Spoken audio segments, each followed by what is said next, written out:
I'm Bob Perkins, and this is Aggressive Grace. Thanks for watching. Today I want to talk about Christ-centered preaching, but really the Christ-centeredness of all of Scripture. How is every passage in the Bible about God? You know, we're so vain, we probably think this Bible's about us. And we try to make it all about us. But really, it's about God. And the challenge for us is, how do we look at every passage and see how it's about God?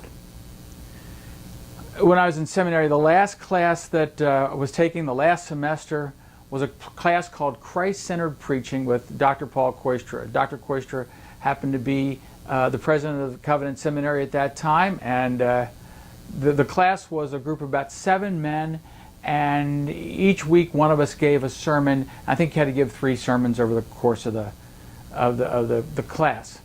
And this guy gets up and gives this sermon. We think it's a great sermon. We all give it a great evaluation, because you had to evaluate each other's sermons, and then you hand them in to Dr. Koistra. And he gives this sermon on David and Goliath. And he says, you know, David learned this in the wilderness, and he learned this trusting God here, and he did this. But we all hand it in. We think it's a great sermon. Dr. Koistra collects the papers, and then he looks at the student and says, "What's the name of this class?" And the guy says, "It's Christ-Centered Preaching." He says to him, "Well, then why did you preach a David-centered sermon?" There's no accident that chapter 17, David and Goliath, comes after chapter 16, where Samuel anoints David. Okay, we're all blown away. We're all saying, I didn't see that. You see, it's God's Spirit in David that defeats Goliath. It's not David that defeats Goliath, it's God.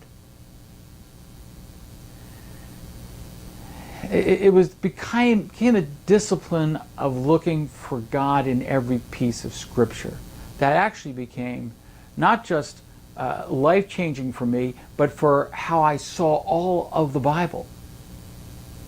I was at a conference, and I heard a well-known and a leader of a large Christian organization speak on the story of Jesus and Zacchaeus. Let me read it for you.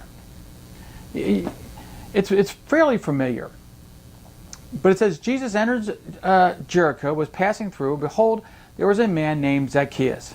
He was a chief tax collector, and he was rich. And he was seeking to see who Jesus was, but on account of the crowd he could not, because he was small in stature. So he ran on ahead and climbed into a sycamore tree to see him. And he was about to pass that way. And when Jesus came to the place, he looked up and said, "Zacchaeus, hurry and come down, for I must stay at your house today." So he hurried and came down and received him joyfully. And when they saw it, they all grumbled, "He has gone in to be the guest of a man who's a sinner." And Zacchaeus stood and said to the Lord, "Behold, Lord, the half of my goods I give to the poor, and if I have defaulted anyone of anything, I restore it fourfold." And Jesus said to him, "Today salvation has come to this house, since he also is a son of Abraham." And the last verse is the key verse. "For the Son of Man came to seek and to save the lost." And the guy who was speaking on this passage said, you see, be like Zacchaeus. Seek Jesus.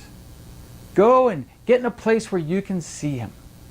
And then invite him into your house. And that's inviting him into your heart. And when you invite him into your heart, then you give away yourself and give away your belongings and possessions and whatever, and you tithe, and God will bless you. Which is just not, that's a Zacchaeus-centered story. And it ignores the last verse.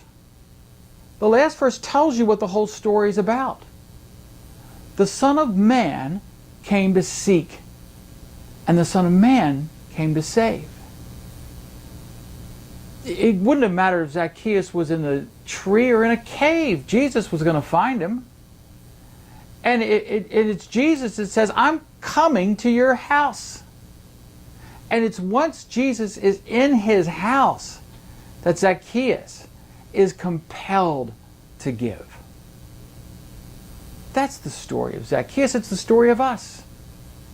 We didn't go looking after Jesus. Jesus found us. And he found us and he came into our house. He says, I'm coming to your house. And when Jesus is in our lives, we are compelled. The goal of every passage of Scripture is that it points to Christ. Your goal as a Christian, as you look at a passage, is to say, how is this about God? How is this about Christ? How is this about God's overarching plan to fulfill his covenant promise to bring his people to himself? I'm Bob Perkins, and this is Aggressive Grace. Thanks for watching.